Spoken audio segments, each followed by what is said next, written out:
Okay, what does self-expression mean to you personally? How would you define it in your own words? Self-expression to me personally,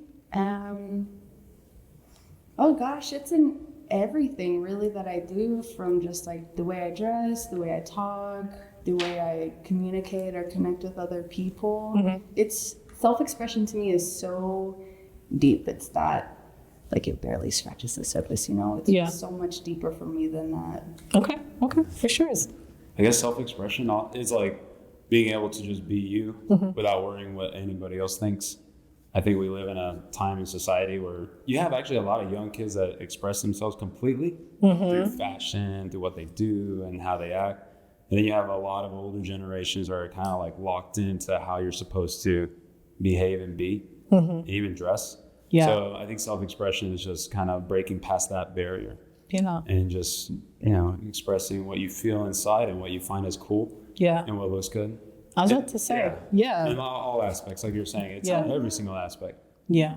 Even what music you listen to, how you speak and how you like conduct yourself. Yeah. I was about to say, I think it's like, you'd said something where it's like inner expression outward. Like that's kind of, for me, I think what self-expression means. It's like, what I know myself to be a certain way, but how do I show this to the world? Yeah. In its most, authentic form. And I think that the authentic form part is the hard part, especially because of how society now. I think everyone's gotten better, I think, at being able or like free to express themselves. And I think that's obviously come with we have more grace now to be yourself, to be open about, even your sexuality, like stuff like that. You're allowed to express yourself when like maybe our parents or generations behind, they weren't given that opportunity. So, yeah. I absolutely agree. It's like what you were saying. They had to follow that straight and they didn't really have time for all that creativity that we're talking about. Their self-expression was like, you don't really get to maybe value or, I don't know, just get to express yourself. You as an individual. You just had to follow that same, like, you're going to be a businessman. Yeah, you're gonna do exactly. This is our family's legacy, and you're going to follow it no matter if you want to be a painter or, whatever you feel is not important. So, and of course, not you. No. Like you, to whoever unfortunately has had to live that way. Yeah. Or did live that way. Yeah. My parents both of them are immigrants. And so they had to like just jump right into the American like idea to survive. And so like right when my mother's from Nicaragua, my dad's from Cuba, and they both came over like around 9 to 10. And they both moved to Waco, Texas. Yeah. Dang. This is not a Miami. Yeah, Waco. And I think they had to like really just jump into the mold of what America is and like get in the program as fast as you can in order to really survive. And because of that, you do have to put a lot of your creative ideas to the side. Just kind of like, I'll wait for this until later in life. But right now I need to get educated, need to learn the language. Yeah. Need to get educated, get to a college as soon as I can, and just start like setting my, getting set here. My foundation. Yeah, because sometimes the waves can be against you and the current can be against you, especially being immigrants. So they definitely put their creative ideas to the side for a good while and just kind of jumped in it. Okay. So I think self-expression is like not even have to worry about that. Yeah. See, the freedom to just be able to, I don't have to worry about that. Yeah. Everything you and going to work, like at Aldi's, I always try to be me, myself, and I. So like, I'm super sweet. And the elderly community, they shop at Aldi's a lot, and I love the elderly community. Yeah, for sure. They're all the absolutely. And they've been through so much, like we're gonna be the old ones one day. Don't worry, not tomorrow, but like eventually. Anyways, he's like, "You're so sweet," and I say, "I know, isn't it sickening?" And it just always makes them giggle. And like for me, that's self-expression. Like I'm just me. Yeah. Even though I'm in this uniform and I'm throwing boxes all morning or whatever, getting ready for the store to open, like I'm still me when I'm doing it, and I don't have to worry about holding back. Yeah. And that's like in personal relationships, professional, all over the place. And you're absolutely right that like our generation gets more freedom.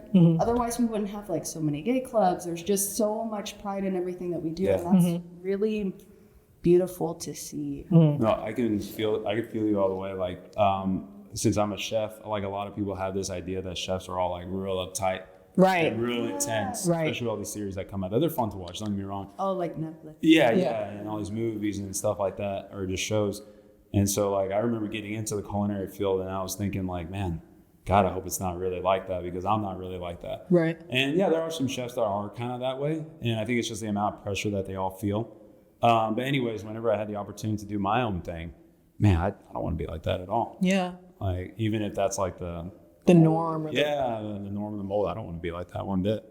So I make an effort to not be getting all hot over little things, and just kind of like keep it chill.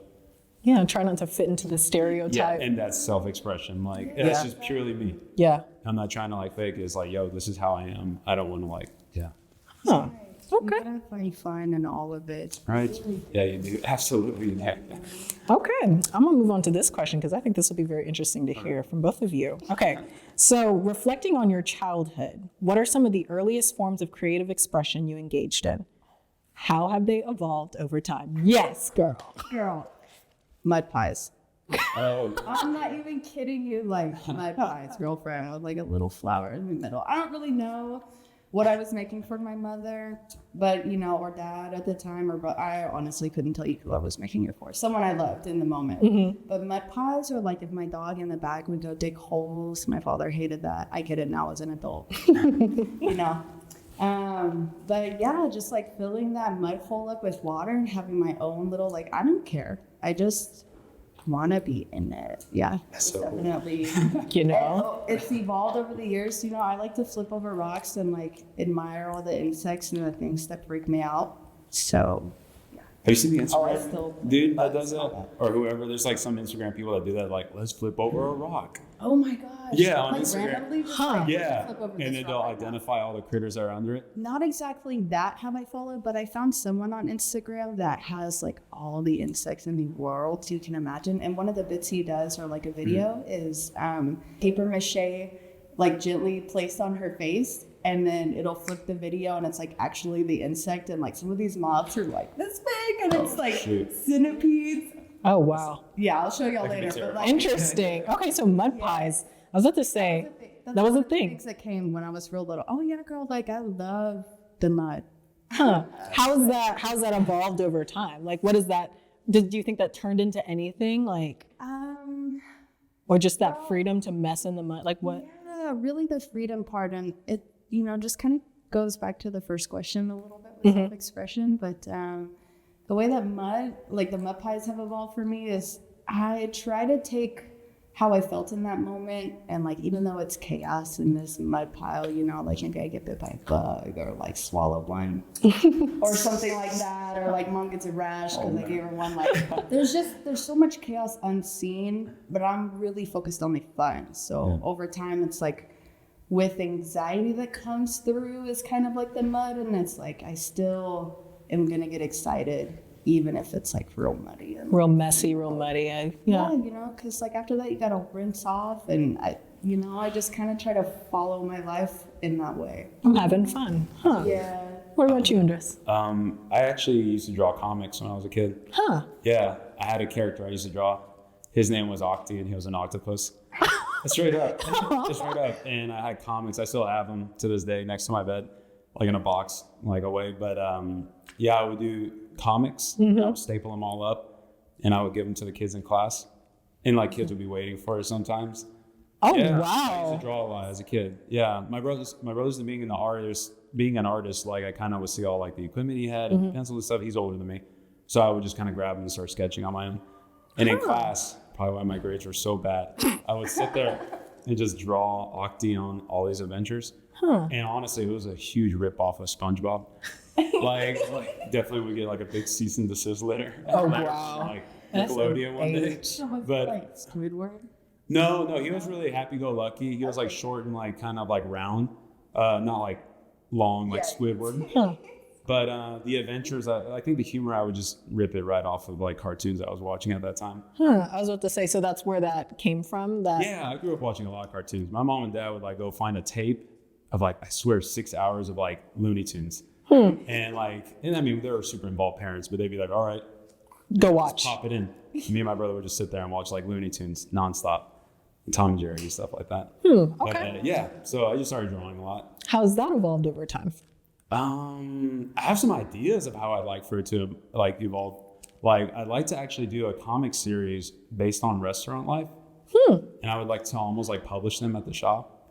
That'd And be just really like put cool. a lot of humor into them. Yeah. I don't know if you've ever seen the Far Side comics, No. but my parents used to buy me a bunch of these for road trips, and I would just sit there and flip through them. But the best thing about Far Side is the animation is really funny. It's all animal related, and I'm a big animal person. And they're only one panel long, so it's just one panel, and it's got like a lot of humor in that one panel.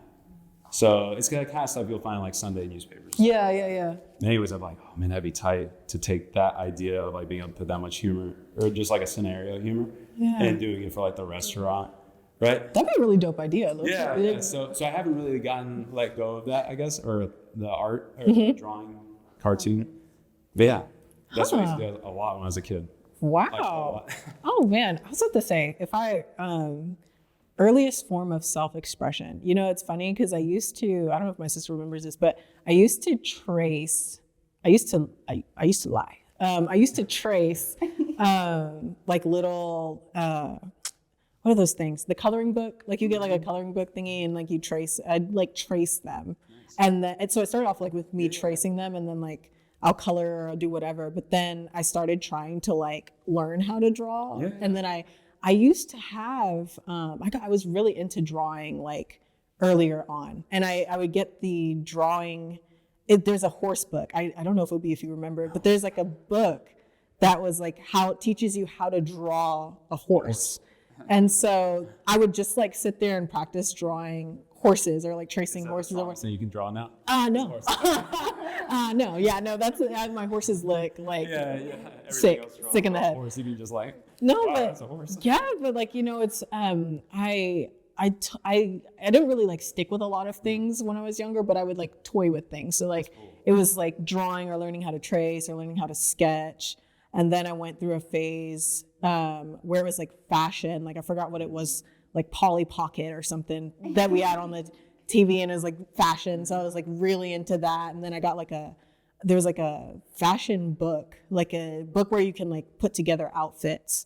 And I was really obsessed with that. But it's funny. And then singing. So like I used to sing a lot when I was young, and it's funny because I did it to like calm myself. It wasn't really, I don't know. I think I just did it to calm myself, and I didn't really know I was like good at it. But it's like whenever I'm like downstairs and I'm like, my chores is like washing plates, and everybody's gone upstairs and gone to bed, and I'm scared of the dark. I still am. But to calm myself while I'm downstairs by myself, I would just sing. And so like, that's like a thing that just got common in the house, is like, you would hear everybody kind of like sing, or you knew who was downstairs by who, or you'd know it was me downstairs by like me just singing or whatever.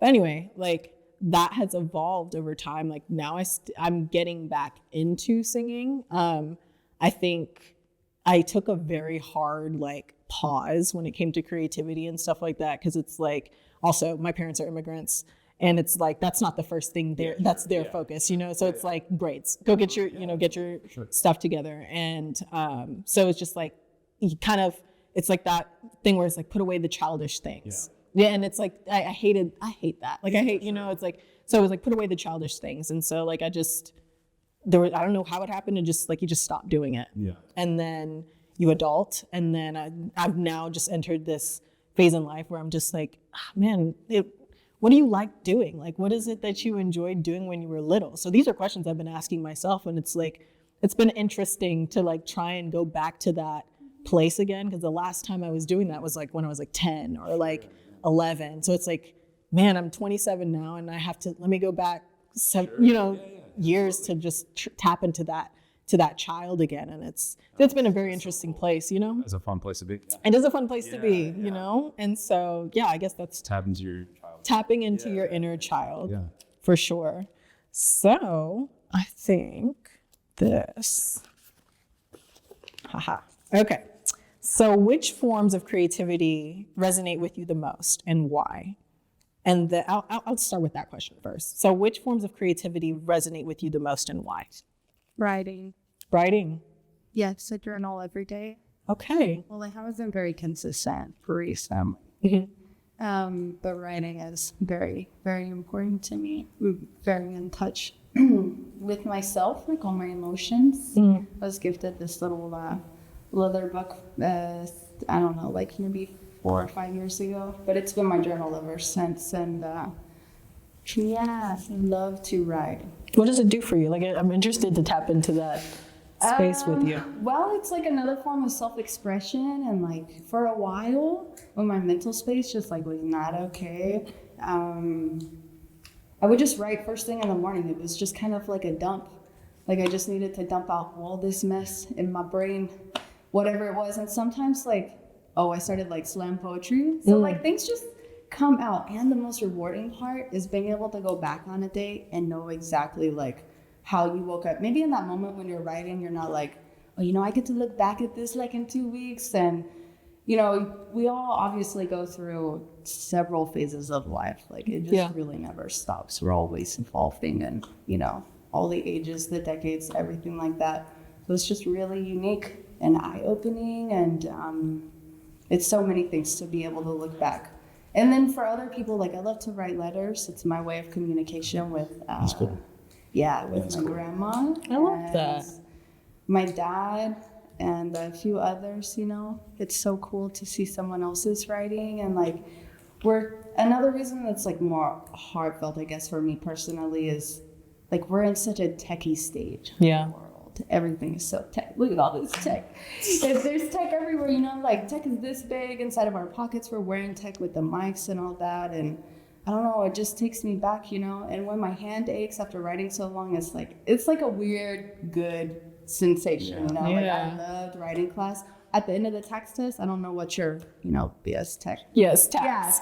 They're all, they've changed them over the years. Anyways, when I got to the very end of the test and I had to write that thing, I was excited. I was the kid that was like, finally, like I get to just talk. Like, I'm like so excited. I've always got a story to tell. So like, and another thing for writing for me is my mother passed away in 2010, like 2 weeks after my 15th birthday, which as a female, I mean, as any individual, honestly, at that time in your life, you're all experimenting, or like maybe that's when you want to start getting to know. Anyways, it's just a form like to leave behind for others to connect and like or some random thrifter in 87 years. Who knows? But I love to write. That's so cool. Love to write books. I mean, it's endless. There's writing all over the computers, like everywhere. But like, there's nothing like something Handwritten. Yeah. I could cry about it. I love that. No, that's really passionate. Yeah. No, for sure. I could go off about writing. Yeah, it's amazing. Oh, wow. Okay. Andres. I think music. Yeah, music. Music's a real big part of my life. It's real fun. It just kind of takes you into a different world, right? And one thing about music that I like, especially today, that you can get music from all over the world real fast. Yeah. Real quick on your phone or on whatever streaming that you use. So you can really tap into sounds from all over the place, and that can kind of take you into like the world they live in. Yeah. Also can inspire you to do other things. I think we all get inspired by music. There's no doubt. And another big part of music is the writing for it. I actually am big on lyrics, like real big on lyrics. A lot of my top musicians that I listen to, I like reading their songs as if it's like poetry. Yeah. So like I'll hear it and I'll know the song and I'll like get real emotional about it and be like, oh, that's so good. But then also I'll just like look up the lyrics and just read them through as if it's like poetry. Yeah. Because at the end of the day, it is poetry. It is. Yeah, right? It is poetry. And just all the fun rhythms. God, there's so many fun sounds out there, Yeah. It's just so cool. And it just takes me to a really good place. Happy place. It takes me out of the world for a bit. Yes. I was about to say, I think I can definitely attest to that. The passion that you had for this writing, and I'm going to answer that. I'm going to talk about that in a second. But music has always been a very big part of my life. Funny, but there's, I think the only people that know this is my family, my siblings, and my parents, obviously. But I used to do this thing when I listened to music, I would rock. So like, it's something that I would like I literally do it unconsciously. Yeah, and so like my mom, and I did it from when I was little. So like, this is like when I was like real, yes. Yeah. And so like there's like little home videos of my mom would be like, you still rock. Like, and it's funny, like they've obviously seen me grow throughout time, but they're like, you still rock. You still sit there and like do the thing that you did when you were like 6 months old and whatever. So like music has always been a thing. And it's just like feeling the rhythm, feeling the beat, it takes me to a place, you know, it regulates me, I guess. And then like, obviously like, there's so many different perspectives and views that you can get from different music. I love all different types of genres of music, except for Screamo. Sorry if you like Screamo. I just don't. I'm just a few.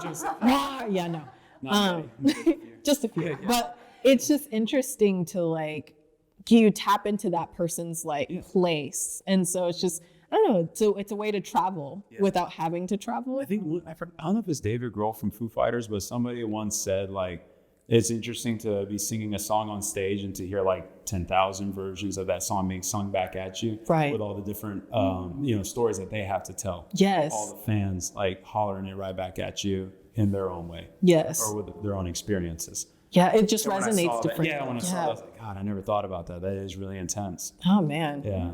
That is, and it's same thing with writing too, because it's like you can write it your way, and then somebody will interpret it or how they take it back and take away from it. That's just like a beautiful thing. And the funny, like I also used to write a lot. Like actually, that's one of the things that is like a forgotten gift, or a gift that I haven't really worked as much, because I used to love to read, and so like I would get books that like pull from like Magic Treehouse books. I don't know if y'all sure. So like the like Judy, yes, and just pull from like that fantasy place and like try and write my own story. So I was actually the same way on the tax test. I loved writing. I love to tell you a story. I could talk. Best thing ever. Yeah. And the snacks. That was it. I was so panicky through the test that I remember. I blocked out. But no, literally. But yeah, no. So like, it's just interesting how different different forms of self-expression resonate with everybody in different ways. The second half of this question is, have you explored different creative outlets? And if so, what did you discover about yourself through those experiences? Yeah, writing actually. It's really funny that that's become a thing. Writing. Yeah, this past November, me and a bro, he was like, hey dude, there's this writing challenge that you're supposed to do about 20,000 words a day. Do you want to get in it? And I'm like, sure. I had time, and then we got so busy, so I fumbled in the last half of the month or the quarter. But and so he was like, what are you gonna write? I was like, I guess I'll do a nonfiction of just kind of like the experience of the shop and my culinary experience. I don't come from school like hard knocks at all. I'd be like the first one to tell you I don't have like any intense story. But there's a lot of little experiences that you go through and kind of like, wow, that was crazy. But anyway, so I was writing every day, and one thing that was nice about it is it kind of like reminded me of like, oh God, that's why I chose this career. You know? How so? Like how? Because you're tapping back into like when you're first going to culinary school, or you're tapping back into like what made me want to go into culinary school. And those are memories that you kind of just forget about, and you're just so busy in the grind of the day. And when I'm writing it, it's like, oh, I remember that's exactly why I chose this career. And it kind of like, it definitely like fired up my passion for culinary arts, because the burnout's real. Yeah. Burnout's so real. God, I've had burnout before big time. And either you got to step away from it for a hot moment to really miss it, or you got to have like a come to Jesus moment that makes you really like appreciate what you got. Yeah. And so, yeah, I didn't have burnout in November, but I was kind of like, God, I probably could have used this a few years ago. Like just reminding myself like, oh, that's why I'm here. Yeah. Yeah. This is crazy. This is cool. So writing, I would say that was one like random creative. I haven't done much drawing in a long time. But yeah, writing was just the most recent. I will definitely buy all your books. Oh, thank you. Yes. I'm like, I got one box. I got this really fun idea. I got it. It's a tea house. Yes. But I can definitely see. Yeah. The comics. I'm loving it. Yeah, I was about to say. Yeah. Any creative outlets you've explored recently or just played with? Yet. I am a photographer, and it's just very new. It's at least photographing people is very new. That's only been since May of last year that I started going to open mics and stuff like that. Let's see some other things I've tapped into. What did you photograph beforehand?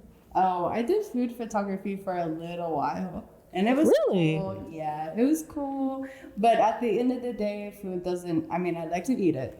I got you. I can appreciate food, and I love, oh man, I'll try anything 100 times. I really will. Maybe.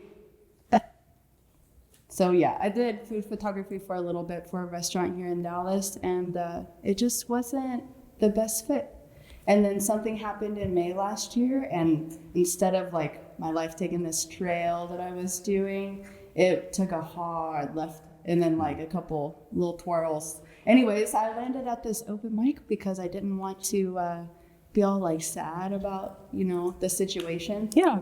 And it happened to be my birthday week, and I knocked on my roommate's door, and I'm like, hey, we gotta go like to this open mic.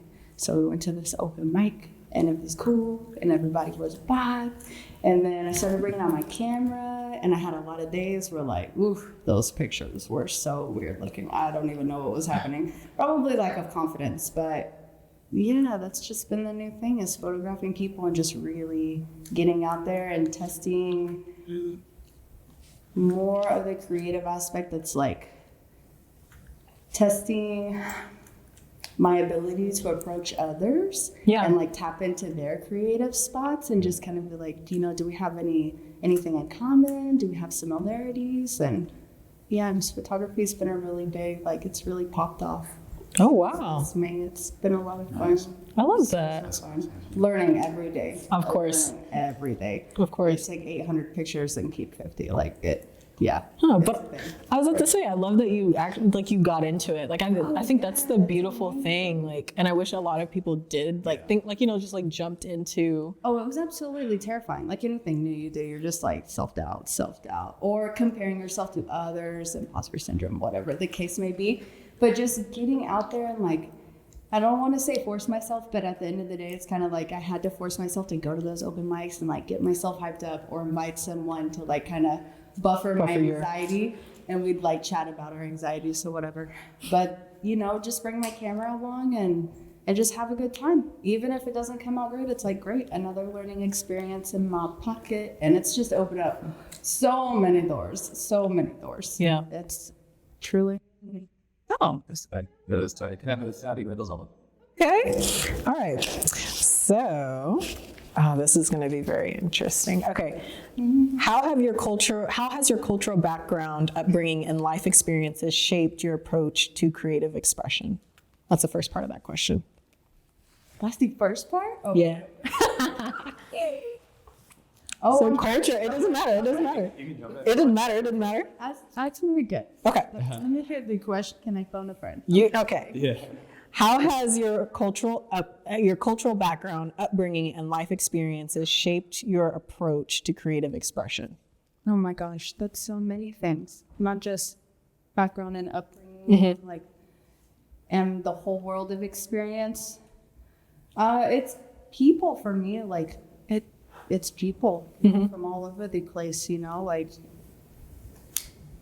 I don't know. I'm kind of stumping on my question, like where I want to go. No, you're good. The answer, but how is it shaped? Your walk of life is not my walk of life, and it never can be, because you are you and I am I.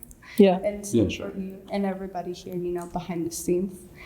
So yeah, just taking a little bit of each person, like each individual experiences. It's not like you have like only a few experiences in the world. You have an experience every single day. This is a whole new experience from what I'm going to experience tomorrow at work or wherever I may be. So I kind of like to just let everything around me inspire me as much as possible. Yeah. Kind of like playing in the mud. Yeah, kind of like playing in the mud. Kind of like playing in the mud. Yeah. Okay. Have you ever heard of the expression or not? It's not an expression. I lied. Have you heard or seen people collect little jars of sand, like, you know, like tiny things, and they're like, oh, you know, I got this from Puerto Rico, or I got this from you know, wherever they had traveled, whether it's like, you know, Texas, Galveston, or Corpus.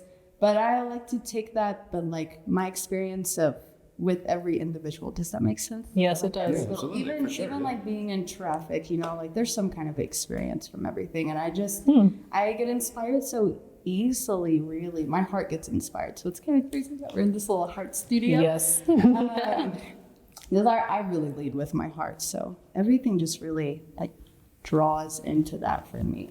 Everything does. I love it. That's I love cool. it. Claws, eyelashes, all the things. Yeah. I think just like is like your culture. Yeah. So your cultural background, upbringing, and life experiences. Yeah, I think obviously my father being from Cuba and my mother from Nicaragua, they're actually pretty.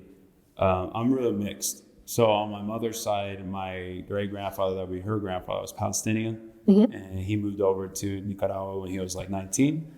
And on my dad's side, from Cuba, they come from the Galicia region of Spain. So like my last name's Portuguese. So like, and I get tagged for Italian and all kinds of. I was literally about to say. And they're like, "What are you?" Anyways, so growing up with a really diverse palate, and like dinner was really good in my house. Dinner was really good in my house. My mom, my grandmother, my great aunt were the ones that did all the cooking. So my dad didn't cook too much growing up, but yeah, there's just a lot of good food, and we celebrate with food a lot. Yeah, like that's our thing. Like we celebrate with food, and like for any little thing, like you can celebrate just for the hell of it. Yeah, and we do a big old dinner, or we do like an asado on a Sunday, which is like a cookout, and like everyone comes over, and you just got a lot of food and like just a lot of really good things going on. But anyways, that obviously led me to being in the culinary like arts. Yeah, just being around so much food, and also the hospitality that comes with that. Because I think every single background and every like I guess heritage comes with like hospitality. Yeah, it's really strong in the Latin culture. Yeah, as strong as it is in all cultures. But definitely, that's how I grew up seeing that. You know, a friend comes over and it's just not like, hey, what's up, and let's sit down. I mean, your mom or your grandmother's on you like, give them food. Yes, feed them. Yes, do this, do that. You know, and it's just like okay, and then you can't just sit down. And even at a young age, that kind of got on my nerves sometimes because you just want to hang out with your bros. And you're just sitting down, you're about to play games, and you're like, have you cooked for them? Have you made anything for them? Like, she made food. She was like, have you offered food? You know, this is that. Like, you know, and I feel guilty. And I'm like, okay, let me go do that real quick. So anyways, yeah, that definitely led me towards the path that I'm on now, and like my creative outlet. And music was a big deal in my family, but it wasn't a huge big deal in my family. So that I kind of picked up and just ran with what I was brought up with. Like, there wasn't like, I can't say I grew up in a Latin home that music was being played every other night. Food was being made every other night. Yeah. So I grew up eating really well. And I cook at home to this day still. After being at this shop and cooking all day long, I'll go home and cook. Yeah, that's passion for it. The idea is like, you know, cook for whomever I'm with. Yeah. Cook for you guys, cook for them, cook for my parents, for whomever. So. Oh man, I love that. Beautiful way to express yourself. It is expression. Of love, no doubt. I was about to say, what is it? It's my love language. Like I want to, I want to cook for someone and do this for you and make a drink for you. Yeah. Oh wow, I love that. Oh my gosh. Yeah, that's fun. I was about to say, let me read the question back to myself. Okay. How has your cultural background, upbringing, and life experiences shaped your approach the creative expression? You know, like I was saying, how like parents are immigrants, we don't really focus on creativity. Creativity isn't that's not what puts food on the table type thing. Yeah. And so for the longest time, it's not like I've always grown up respecting arts, you know, I'm like, it is important. Like, you know, but it was hard because you would kind of have to fight that battle at home where it's like, oh, I have a choir concert or I have a art exhibit or something. And it's like, have you done your homework? Yeah. Like, you know, that's cool. You know, and kind of, so for a little while, I mean, it kind of was just something I did or I was good at. And I think that's honestly kind of affected me to this day where it's kind of like how we were having this conversation where it's like, oh, I sing, you know, I do this, but I'm like, but you know, so it's like, it never really was, like highlighted, or like that wasn't like a focal point. So like I grew up not necessarily making it a focal point. It was just something I did. And so as we go down the line, you know, unfortunately, I think one of the things that, at least in my experience, it's been kind of hard to, like I said, see myself as creative, or like, you know, because it wasn't a muscle that I worked. I knew I was good at certain things, or I was good at like drawing, or I could, you know, or singing or whatever, but it wasn't something that I put a lot of energy into. And so I have to be very intentional. I'm being very intentional about it in my adulthood, because obviously we know the importance that arts and culture and just that creative outlet has on an individual.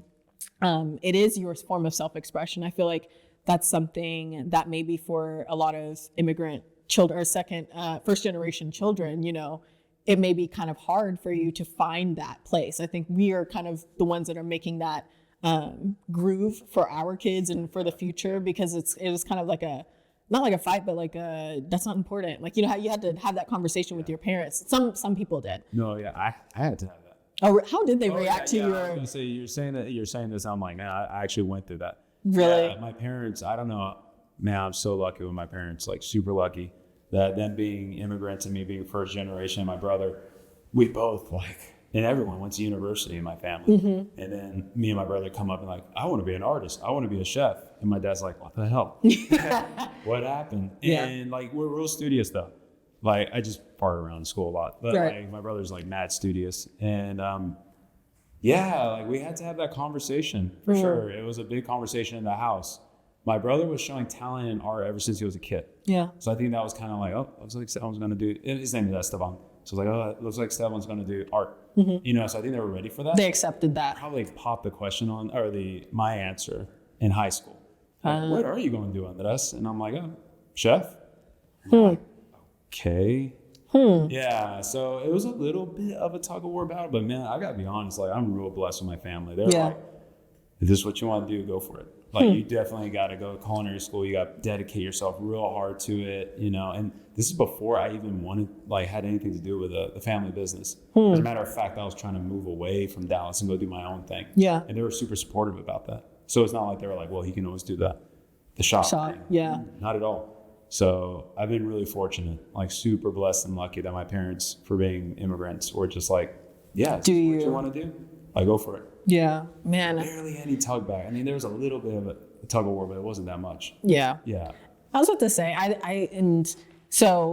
least in our experience, I think luckily enough for our parents, my parents, they didn't have to deal with that battle, because I don't know, I think they made it very clear from a young age, like, you got a couple of options and these are your options, but not in like a way, like it's just like, Nigerians and African, they're very like, listen, do what works, because we came here and we didn't come here to mess around. So, you know, so I think from a very early age, like every one of my siblings knew, like, you know, you have to do something that's profitable. So in a way, you know, we never really thought those thoughts, or like had those like, you know, to express yourself. That's another thing though. So culturally, the idea of a child expressing themselves is a bit taboo, at least in the African community. Like when you're a young kid, it's like, it's not that you're not, I don't want to say it wrong, but it's like,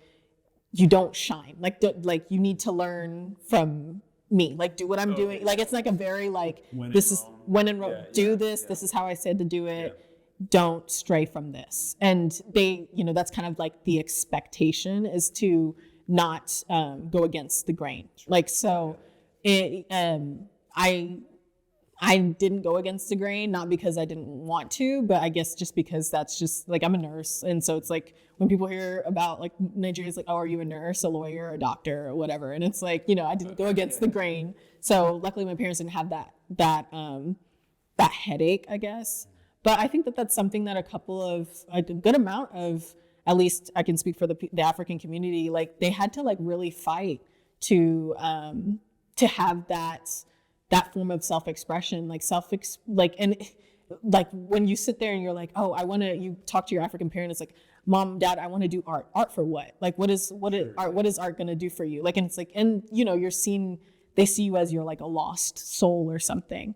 And it's like, that's a hard thing, especially for someone that like, it not only does it cripple your own self, because that's how you that's your expression of self. So it's like, get into this box that I've placed you in. Like, this is the only place that you can perform. And so, I can't speak for those that are, that have experienced that, because I haven't had to experience that, that battle, but I know that battle exists.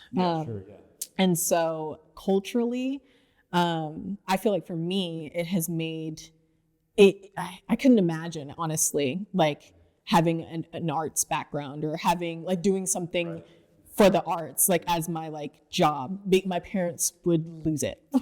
They would lose it. And it's like, obviously like times have changed and this, that, and the other. I think now it's like, if you're successful in it, like very successful in it, that's when they'll accept it. Sure. Yeah. But it's like, as you're starting or whatever, and it's like, oh, I want to draw art and do this. They're like, are you lost? Are you whatever? Like, it's not until you actually make some type of monetary gain.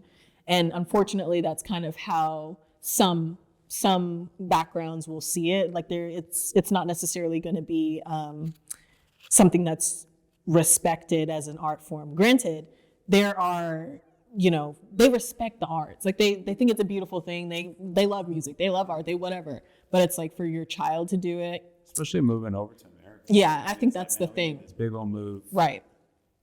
And so do something with that. Do something with that move. But that's such an amount of pressure to like follow after somebody else's dream and chipping. Sorry. Mm-hmm. It's like chipping away at your individual self. It is. Yeah. It is. And for your parents. Like their dreams. Yeah, it is a sacrifice. It's a sacrifice. It is a big of a sacrifice. Yeah, it is. Yeah. It is. So a lot, it can. And like, I mean, I didn't have to go through it because I chose a background that was something that they were obviously like gung ho for. But, I think it does play a role in both ways. Like, in someone's creative expression, especially if that your family or your background doesn't support that, and so it can. It's really good that you're doing all this. Well, I'm trying. Really, really good that you're doing all this. It's funny. So like, man, this is side note. So like when I started doing this, like I actually like hid this from my parents. For real? Yes, I did. This is me. This is like literally. Yeah, you've already got your notes already. Because this. And I think this is just interesting because this is a version of myself that I don't think that they've seen, or not tried. Yeah, they haven't. I don't think they really know me, and so to see me show up like this, they are surprised. My parents, like, I hid this, so I hid this whole thing from them, and then the first episode I showed them, and it was like talking about my brother, which was like I was super nervous about, and. I was like, I started crying because it's just like, man, they're gonna tear this thing up, like they're gonna tell me like, what are you doing, like, you look this. When I tell you, they actually like my parents they watch it, nice. They support, like they tune in, and it was just a very it's a learning experience for me because like. I don't know, maybe times have changed or like they're just like growing and they themselves are evolving and like understanding what's different. Yeah, but I think it is so important for us to express ourselves regardless because you don't know what you're even teaching that generation. So like I feel like them watching me is like, man, she speaks, like she can speak, she can talk, she can think. And then it's like, maybe I can. They learn things from they learn things from people. Y'all talking there. My mom was giving tips. She's like, make sure that everybody, she takes notes. Like she's, yeah, when it comes out. Yes. And they're like, I didn't all that. Oh my goodness. Yes. So it's a great job. You love doing it. It's oh, thank y'all. So it's beautiful. And I think again, it's I pray that this is something that does end up replicating as far as like, for those that don't have that support culturally or their background or their family, keep doing what you're doing. You don't know, what they're learning from you, and how freeing it's like. Maybe in a way they kind of live through you. It's like they may scold you a little bit or scold you or say whatever, but it's like, man, to see your child do the thing that they would probably have wanted to do but couldn't because of life, you know. So I think that's the thing. So story. Yeah, that's really good. Yeah. And living, especially them living like vicariously through you. Yeah. That's a beautiful thing. It is. It's like they get to. It is. Parents, like they have to sacrifice so much. Yeah. Yeah, they do. And I can only imagine being like, an immigrant and coming over here and just having to be like, all I got to do is work and this and that. And it's like, you don't get the leisure to, they're now like 50, 60 years old. And it's like to tell them now, go be creative. They're like, they don't know where do I start? Like, what do I do? Like I've had to set that to the side for so long. Like it's not even a fire burning anymore. It's right. probably just like very dwindled. Yeah. And you got to have inspiration to really fire that up. And that's hard, like you hear the expression like, oh, my dad is stuck in his ways. My best friend is Puerto Rican and Mexican, Puerto Rican that side, Mexican on mommy's side, and they're a hoot. Anyways, but like we'd always say with Justin's dad, like, oh, he's just old and stuck in his ways. Yeah. But maybe they're that way because like that was the way. Like you're molded for this, and this is what we're gonna follow. Yeah. And hopefully, I mean, that's how we change things as we move forward. Probably mad proud when they watch these. Oh yeah, but I'm sure Beauties out, especially through your children. There is So much. Yeah. Okay, for our next question. So reflecting on your own experiences, what obstacles have you encountered in fully expressing yourself creatively? How have you attempted to overcome these challenges?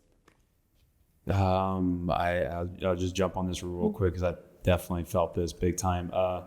Whenever we opened up the shop, not to get storytell too much. After culinary school, moved to Florida for a year, and after that, began to travel to Chicago and Montreal. And I was trying to move to Montreal, and I grew up in Oak Cliff, and the shop is in Oak Cliff. And my parents were like, "Yo, Oak Cliff's changing a lot. Maybe you can do something here." And I was like, "Sure, I'll help." And so I came back, and I would help. And long story short, I ended up staying, and we ended up opening like a cafe. It was like brunch and lunch.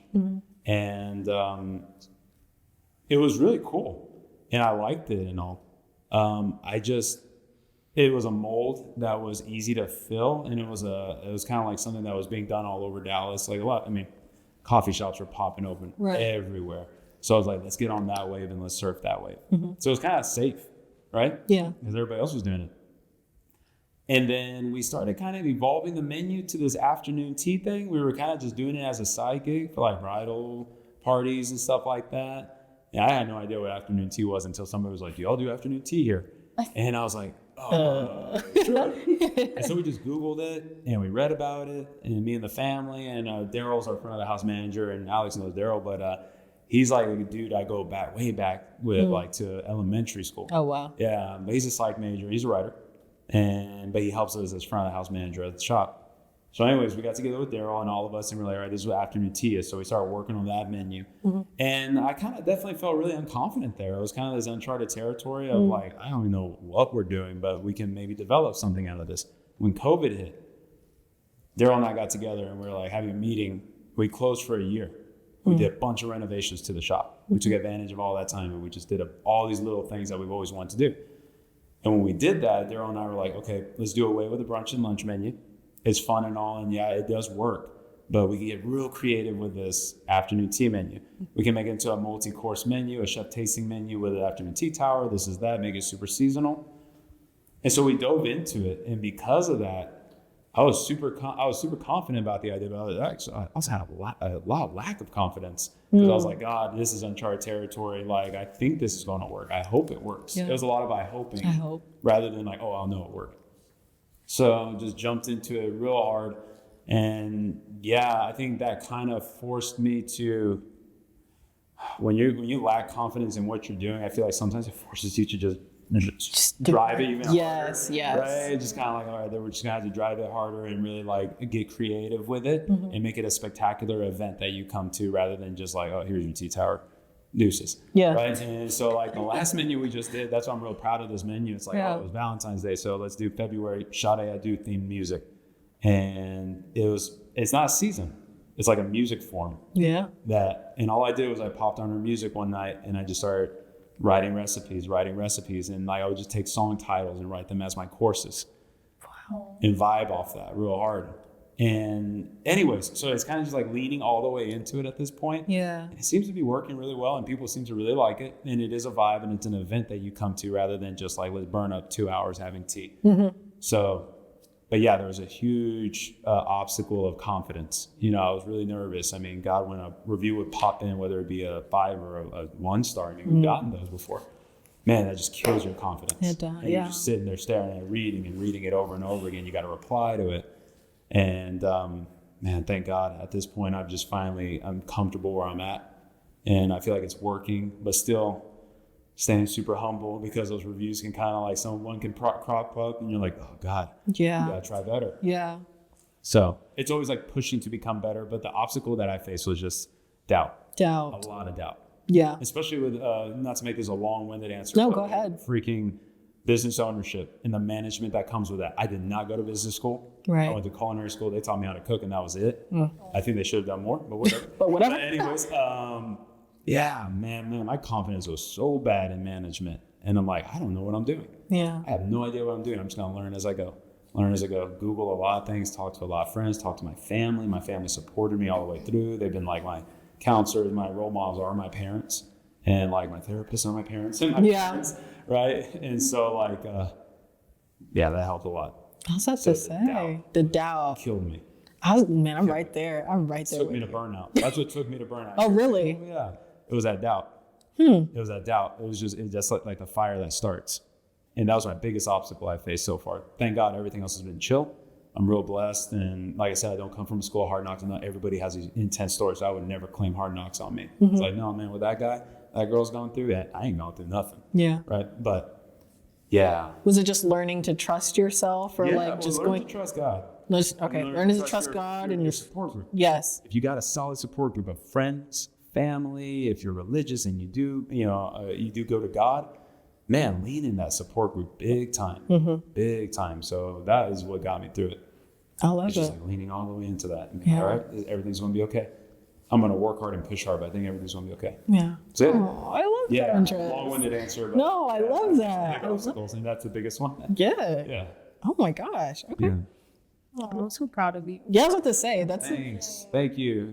That's a big thing. I was about to say I can attest to the doubt. And in the food industry. Yeah, where people can just give you a just review, cut you. Right? Yeah. You just walk out. How was everything good? Okay, bye. And then they just like review. Oh, everything sucked. And it's like, yo, you could have just like told us in person. Yeah. So, but thank God we don't get many of those anymore. But back when we did brunch and lunch, those would kind of pop up every now and then. That just destroys your confidence. So how did you deal with it How did you deal with the bad reviews? Like, so was it just like I take it back? How do you learn? You got to learn from it. Yeah. Yeah. All opinions are valid opinions. I mean, unless we're like just taking shots at random stuff. Right. But like if it's a valid review, like service was subpar, food was not too good, and this is that, long wait on ticket times, just take it as a lesson learned and be like, all right, let's work off this.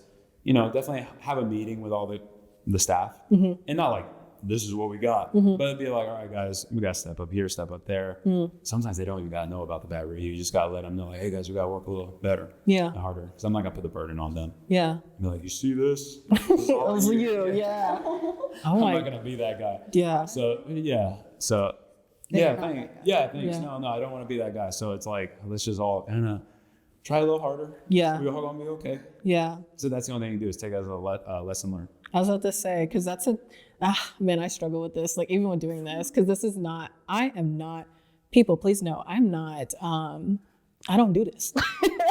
I'm doing it, but I don't do this. Yeah. And so, but I'm doing it, you know what I mean? And so it's a learning experience. And so my team knows that I'm very, very picky and I'm very like, looking at their faces. That's crazy. Yes, everyone's nodding and doing this.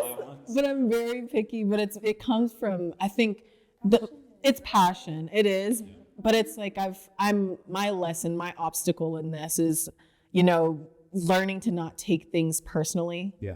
Learning to that everything is an improvement. Everything is an improvement, you know. And I think it's like I'll see one thing and I'm like, man, like I wonder what. And the other thing was like my other obstacle was wondering how people are going to interpret it. So like I worried too much about how they're going to receive it, and like not focus as much on like, man, you did a good job. Like, you know, so I've been trying to give yourself a pat on the back, you know? And so I think that has been an obstacle for me, is just taking things too personal, or like, and even that doubt, like, man, am I supposed to, do I do this? Am I supposed to, you know, even with anything, like I'm entering into, to finish my nurse practitioner school. And it's just like, even that doubt, like in that realm of like nursing, like I've been doing it, but it's like you come into a place where you're a novice again. And it's just like the same thing where you're like, man, am I good at it? Can I do it? Can I take pain?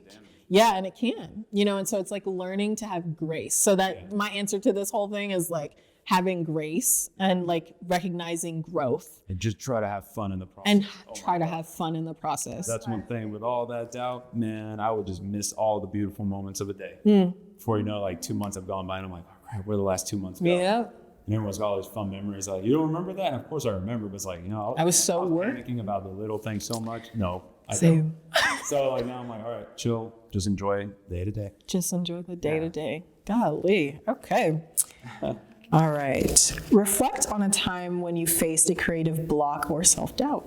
Yeah. What are some strategies for finding inspiration? How did you overcome these challenges? And what did you learn about yourself in the process? So have y'all ever had like a creative block? Like where you're just like, man, I can't. Yeah. All the time. Every day. Tell me about it. Creative blocks, I mean, they you know, they kind of exist all the time. I'm sure both of you can, you know, feel that. I think anyone in their professional or individual goals or you know, anyone can face those. I don't know, you just have to kind of roll with it. It's like, you know, you adapt or die. Adapt or die, yeah. I don't know where I heard that. I don't know if it was like some war movie from like 2005. I have no idea, or someone probably told me that, like adapt or die, when I worked in corporation, like some other corporation. But that really is what it's about. Like your self-doubt is just, it can come at any time. You could be on cloud 9 or the pink cloud, whatever, like with a new food menu or like a new project, whatever the case might be. And for me, like it's photography, or even with like the dogs right now. Like I have worked with this one individual for 6 years, and recently she fell ill, so she's got to focus on her own thing. But like I just started, it's been several months since I was like in it every single day, and I'm like part-time with dogs now with a different company. And sometimes I just think like, man, do I even know like what I'm doing anymore? But of course I do. It's like, you know, riding a bike, and you don't do it for a long time, and then you come back and do it, and you just kind of have to like lean into it all. Yeah, absolutely. Yeah. But self-doubt, and it just exists every day. I've kind of learned to give myself like compliment sandwiches, which I like on. This is like a managing trick. Oh, if you've ever heard. Tell me about this. Compliment sandwiches. Yes. When I was so gung-ho to be like a Papa John's rep, I don't know. I wanted to intimidate little Papa John people. Anyways, Papa John's, lots of fun, lots of chaos. I was climbing the little ladder, you know. So I'm watching someone interview, and it's like, yeah, you know, or after the interview, we're talking back and forth on like how you manage different people, because like, you know, one person or A, B, and C, like they're all going to learn different ways. They're all going to take criticism different ways. You can't speak to this 80-year-old man who's been with us for 15 years the same way you can on a rookie who's never had a job ever. Right. It's going to be completely different. But the compliment sandwich is like, what is the example that Marley used to tell me? It was like, so, you know, Tiffany's walking through the door, my driver, and it's like, hey, Tiffany, like, great job, you know, like clocking in on time today or being 5 minutes early. Next time, make sure you plug in your car topper, you know, so everybody can see that you rep Papa John's on the road. Oh, by the way, you got like a compliment from, or, you know, like you just throw in like a thing. Yeah. So they're like, oh, cool. You start on a high. Then it's like, oh damn, like I could have done better with that. But then also like, you're still great. You know, like you still do things really well. So it is like that pat on the back. It is just giving yourself recognition, like, and not comparing yourself to others for one, but just like, you know, or ninja chop like the negative thoughts. Do you remember what is it called? This game, Ninja? Fruit Ninja? Yes. Oh my God. Yes, girl. Fruit Ninja. So like I try to train myself. It's like having correct posture every day. Like you always have to be self-aware of that. So I try to be really aware of the self-doubt that I know is going to come throughout the day, little waves, you know, like that review or that one person at Aldi's that's like just rude, and it's like, there. Like, what did I do to you? Yeah. But you just gotta chop it, like, whatever. Yeah. There's more coming, and like, just because that one, like, you know, stepping to the side or whatever, I still got this. Like, I wouldn't be here. Yeah. You know, and your support systems, like Alexander. He's been one of my biggest support systems for the longest time. But friends, family, people that you vibe with, people that see the world maybe not the same as you, but just like, you know, they see you. The same wavelength. And it's not all about being like so much alike, like twins or nothing like that, or like trying to be the person across, you know, the table from you, but just recognizing that you're your own individual self who's been going through, just like I've been going through it. Like you forgot to buy toilet paper at the store and I gotta go back. Me too. I've been there all the time, you know, but just really chopping away that doubt. Like you have to stay on top of it. It's a workout. Sure. Yeah. Mental workout. You gotta like, wake up ready to chop at it all day. Yeah, but it's a task all day long, unfortunately, and it's just one of those things I think we all face. Yeah. Self-doubt, whether it hits you every day or just seldomly, like when you're working on something new. Yeah. I love that. Okay. Fruit Ninja the thing away. I love that. Any other? Yeah, I will take that. And the compliment sandwiches, I will take that. Compliment sandwich yourself, you know?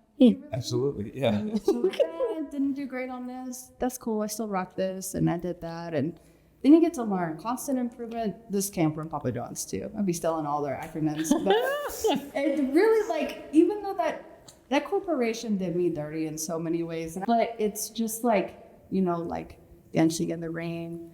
Or like in mud pie, you just gotta like really focus on the beauty.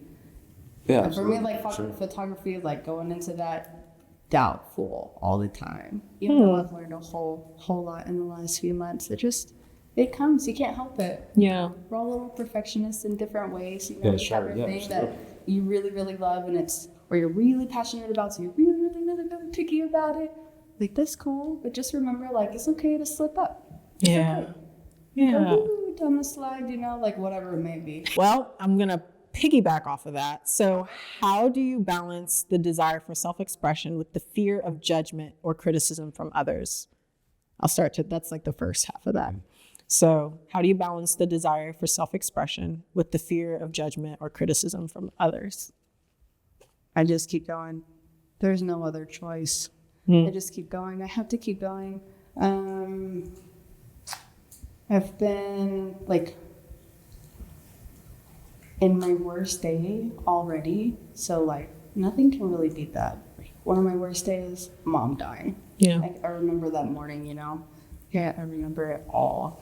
And like that was the worst, you know, the food that came with it, like that was nice. You plump it us all up. Hey man, like that's how else do you like, you know, like show the sympathy, but to balance that, to go back to the actual question, to balance that really is just like I keep believing in myself, you know, and I keep giving myself those compliment sandwiches or just like forcing myself to go out and do things that I might not have done a few years ago and remember who I used to be, you know, like how far have I really come? Yeah. And how strong am I really? And, you know, you gotta have your self-discipline and all that good stuff, but it's really just admiring myself. Yeah. I've gotta love me, and I've gotta like, you know, just be grateful for everything that I have. Yeah. Really, I just reconnected with God after a decade, so. Wow. Yeah, nice. It's been a long time, but it's amazing. Oh my God. Nice, that's cool. That's good. I've always kept faith, you know, but like. Yeah. I don't know. There were a few things that happened back in the day, and it was really hard to ride that. And then I just felt lost, like in my own community and culture. So, like, I don't know about you, but when you walk into a place and like it's all like, I don't know, just like everybody looks the same, or like it's like cliquish. You know, like I've been to a couple churches that were kind of cliquish, which is weird to say, but it does exist you wonder out if there. you're not fit in. Yeah, or just feeling like, you know, like I have to mask up, and in church, like I shouldn't feel like that. In that community, I shouldn't feel like I have to mask up there. But you just gotta. No, that's a really beautiful thing. That's a good thing. Yeah, that helps a lot. Yeah. When it comes to like the criticism of self-doubt. Like when it comes to like how do you express Oh, yourself like it says, how do you balance the desire for self-expression with the fear of judgment and criticism from others? On stretching. Just like, stretching is really good. No, stretching is super good. Yeah. To anyone watching, please do your stretches. I will teach you. Okay, I will teach you for free. No, just to kind of play off that though, like if you got a really good support group around you, and you've really, I feel like I worked really well at building a good group of friends around me, and my family was already solid, always really solid from the get-go, and I'm really blessed and lucky because I know not a lot of people have that sometimes. Yeah. But anyways, I've worked on the friend group really well over the years, that like I can bounce ideas off of them. And it's kind of funny because we're doing an afternoon tea menu. And it's a bunch of bros talking about it. About tea. Point. Yeah, it has to be like that, but to kind of be like that, it's kind of like, awesome. It's a bunch of bros like, all right, what do you think about this? What do you think about that? And we'll try recipes out. That helps a lot. So now I'm like, okay, I'm gonna be creative, and I'm gonna express myself to these people. And I kind of vetted it through all these people thus far. And it's a bunch of bros who are very honest. Yeah. That's a good thing, is to have people around you who are just very honest. And not in a mean way, but just like real honest. A lot of people will ask me, how'd you become such a good chef at the restaurant? And it's like, man, I had a real honest mom and brother. My dad will eat anything. He's so chill. He's so chill. He's like, yeah, that's good. But my mom and brother, man, they will let you know when something's not good. Yeah. And that's how I became, like, I feel like that's what built me to, you know, having good taste. So yeah, just a really strong support group, I think, because you can vet your ideas through them. And you can bounce off them too. And balance that. So then when you put yourself out there, even if judgment comes back, you get your support group to kind of like hold you up. Against that. That's when God can come into that big time. God does come into big time. Just be kind of confident in yourself. So. I was about to say, how do I balance the desire for self-expression with the fear of judgment or criticism from others? I honestly don't think I do this quite well. When I start anything new, I have a very perfectionist mindset. And so that's like off the bat, that's actually like the worst thing I think you can do to yourself. Cause it's like you automatically like put yourself in a position to like, you should know it all. You should be able to do it all. You know what I mean? Yeah. And so I start off already hard on myself. And that's another thing that's like adds to this is like, I am my worst critic. And so, you know, forget other people judging me or criticizing me. I'm sitting here tearing myself up. Yeah. So that getting that negative self-talk under control has been a game changer. Learning how to speak life into the things that I do and remind myself, like you're saying, like, hey, you give yourself a compliment sandwich. Like, yes, you know, this was great. You did a great job here. Speak some positivity onto it. Finding how it's not going to work. Yeah. And so it's like learning to like take in what I can, like take in what I should, and like keep the rest, and like you can keep the rest. I forget whatever that phrase is, but it's just like I'm yes, I need to learn from the situation. Yes, I need to learn from whatever the critique is, but you know, hey, like you don't have to take in every opinion and every like, you know, foul thing or whatever that's said. But I'm trying to not let it affect my self-expression, because I think that's a thing, like even in this, like it's like talking and like I'm not necessarily scared to talk or share my opinions on things, but it's the response of people like taking your words and turning them on you. I think that's the thing for me. And so it's like learning to like, I don't know, like I'm still going to say what I want to say, be who I want to be, and keep you over there. Like, I don't know. Like, so it's like, you know, I don't know. I don't,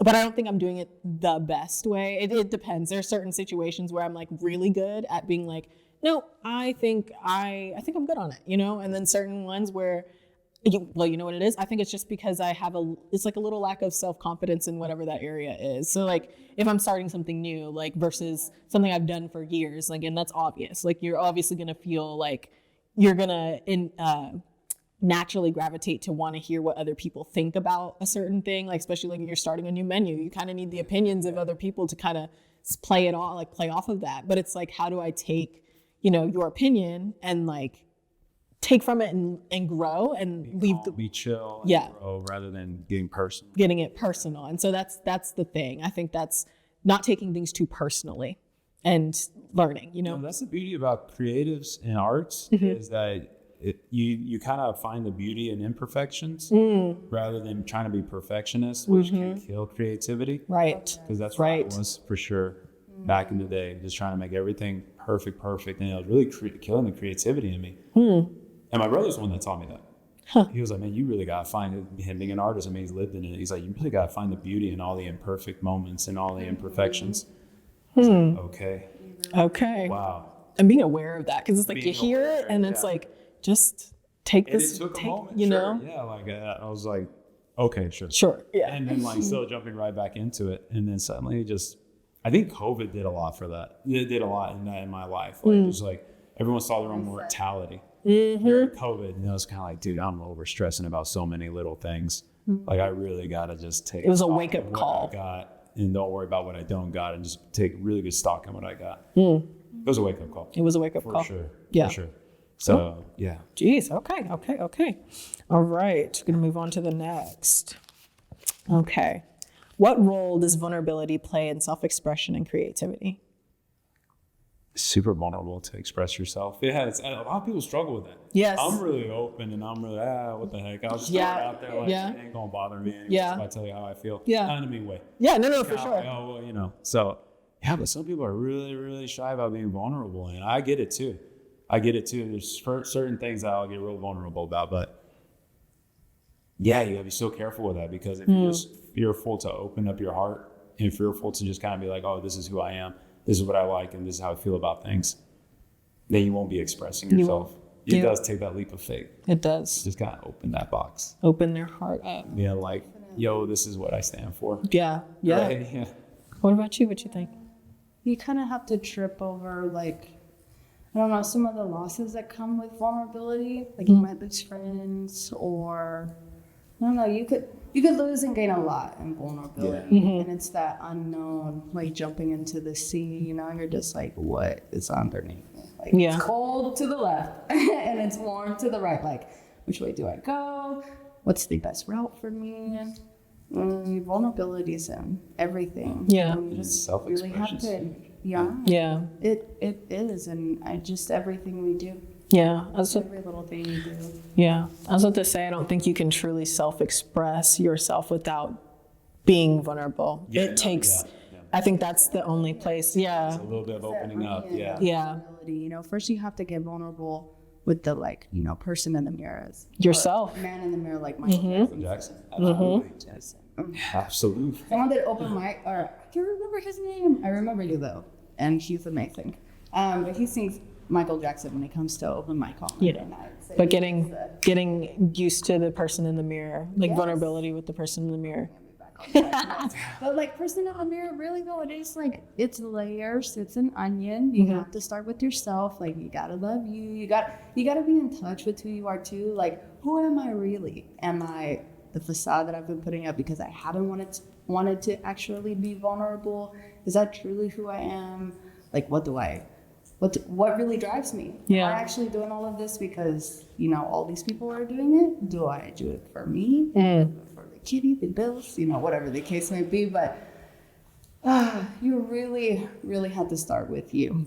Yeah. That's a great point, actually, because it's like, peel back. Yeah. And different experiences are gonna show you where you're strong in vulnerability, or you're not necessarily weak, strong or weak, but where you may just need a little bit of work. Like, hey, I can be vulnerable with my brother, and that's it. But I can't be vulnerable with all these people, like the unknown. Yeah. And me, like 5 years ago, how many years ago did I meet you? Oh my God, I would not be in front of a camera at all. Definitely not. Nope. So vulnerable, I mean, like, it's that leap of faith. It's diving into the unknown and just being like, I mean, okay, like that sea thing that I was talking about, like diving into the sea can be so scary for so many people. I mean, like, you don't know if it's, you just don't know. It's completely unknown in there. But there's so much beauty actually that's held inside the ocean. So you're kind of that too. Yeah. Yeah. Allowing yourself to feel your way through things. I think that's important. Yep, learn to hold your breath in some moments, I guess. That sounds kind of weird, but like. No, yeah, that's facts. You know? Yeah. I was about to say, so the next part of that question is actually like, how can we embrace vulnerability as a catalyst for authentic self-expression? And I think by using first of all, that, like, you bringing up that good point is like being able to look at yourself in the mirror and be vulnerable with that person. I feel like that level first is actually really hard for most people to, I didn't think about that, but yeah. You know, like, forget other people. Like, if you can't, sit there and tell yourself like, hey, like, I can do this, or I am, that's the first block. If you can't believe in yourself, or if you don't, you're not gonna. Or even areas you need to work on. Are areas where you need to work on. Yeah. And so it's like being able to like be so open and so raw with yourself and be like, man, this is a place I struggle with. This is a place I'm not that good at. I'm not the best at. But you know what? Like, I want to be. I want to try to be. And like, I think that for taking that first step to like see yourself will hopefully help you like take the step to want to try and get better at whatever that is. So like, for example, I used to say I didn't want it, like talking in front of cameras or talking in front of people, like I couldn't do it. You asked me earlier, like, did you ever get over stage fright whenever I was singing? Yeah. And so I said like this fake it till you make it type mentality, but it was like being able to look at myself and be like, dude, you can sing. Like you can, like you can sing. Like, like that's real tough. You don't like, before anybody else. And it's like thinking about it and then be like, why are you afraid? Like, what is it that you're afraid of? And it's like, well, I'm scared I'm going to mess up. I'm scared I'm going to do this. I'm scared and being honest about your fears to yourself. Cause I think that's the other thing. It's like, we kind of dance around like don't lie to yourself. Like, you know what your fears are, like be open about those things. Like, man, maybe I feel like I'm not good enough. Okay, well, why? Well, I've never done this before. Well, that's okay. Like everyone starts somewhere. And like, so those little steps allows you to have a little bit of grace and like trust with yourself that, hey, I'm not going to beat myself up about this thing. So that's how I've looked at it. Like, okay, well, I'm not, if I know I'm not going to beat myself up, maybe I can be a little, I know I can be a little bit more graceful with myself. So it's like, okay, well, let's try. So took a chance on myself. You take a chance on yourself, and I started like recording myself or like talking with others or whatever. And it's like, okay, this wasn't that bad. Like, I think I can try and then it's like, so little steps, but it's like taking chances on yourself first. And then, that other people, their opinions, whatever will come late. You know what I mean? So it's, but you need to take that step. And I think that is what here we are, like, we're sitting here, or like, I really want to see you do the comics, like just start it's like taking that first step and just like, I'm going to do a thing and just see where it goes and trust myself on it. Yeah. That's how you start, and I think that's the thing, like people that are like, man, like that are probably watching and are like, man, I've been wanting to do my own creative like outreach or whatever. I had an old friend that was trying to start making a card game.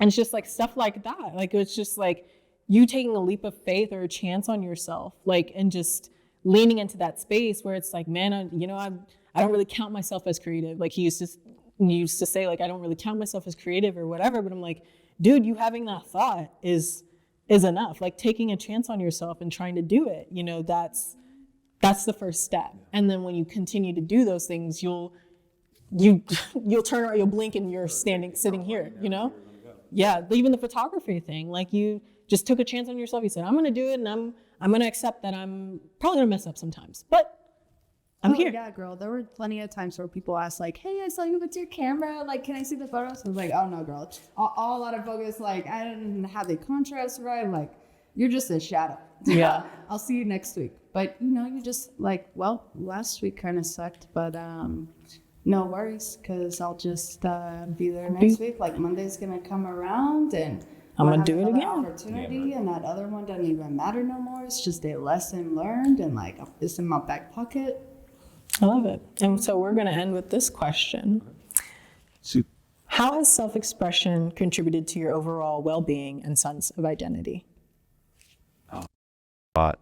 Yeah, it's been a lot. Just has given me the confidence where I'm at now. Yeah. And just made me feel really like I've got purpose and fulfillment. Yeah. Yeah. And expression. Yeah, the menu is really fun to work with because the way we compose a menu is I like to, we do a seasonal menu. So it kind of at least puts me in a genre and in a category, like spring. And then to create it, I'll just tap back into memories of spring that make me feel good and make me like, oh, that looks like spring to me.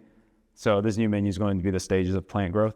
And like the first course, just a real quick example, the first course is actually going to be a, God willing, everything works out well. It's going to be a dumpling that's green. It's an all veggie-based menu too, that we're going to fill it with stuff. And the idea came from like when I was just having dumplings and I was like, oh man, that green dumpling looks like a bulb that would, sprout into, that would sprout into a flower. It also looks like the thing off the back of Bulbasaur, the Pokemon. So I was like, it looks just like that. I want to make that. Right. And so anyways, and I like things like that. I like the color green. We were discussing that. So springtime's a really fun menu for me because there's a lot of greens, a lot of like floral things kind of sprouting, new growth. Yeah. Even just the idea of new growth. It's kind of like, all right, new era. Let's, seeds are sprouting and let's see where it's going to take us. So anyways, it's really helped me kind of understand my own life by being able to express what I just expressed to you. Yeah. And again, I tap back into my memory bank of things I like that are part of that season. Yeah. And it teaches me a lot about how I feel in the moment and going through my own life right now. Beautiful. Yeah. Something like that. Yeah. Something around there. Like specifically photography has really just tapped into like all the simple beauties that we don't have to like find through a screen or through purchasing, which is like nature, Like I found myself just like I have a big trampoline at home for me, and I have a little one for my dog Nala. She hangs out on it. Anyways, I was on the trampoline and I'm like looking through the mesh, and I'm just watching the grass like just, go back and forth and do the thing because the wind's just like blowing it wherever it wants to go.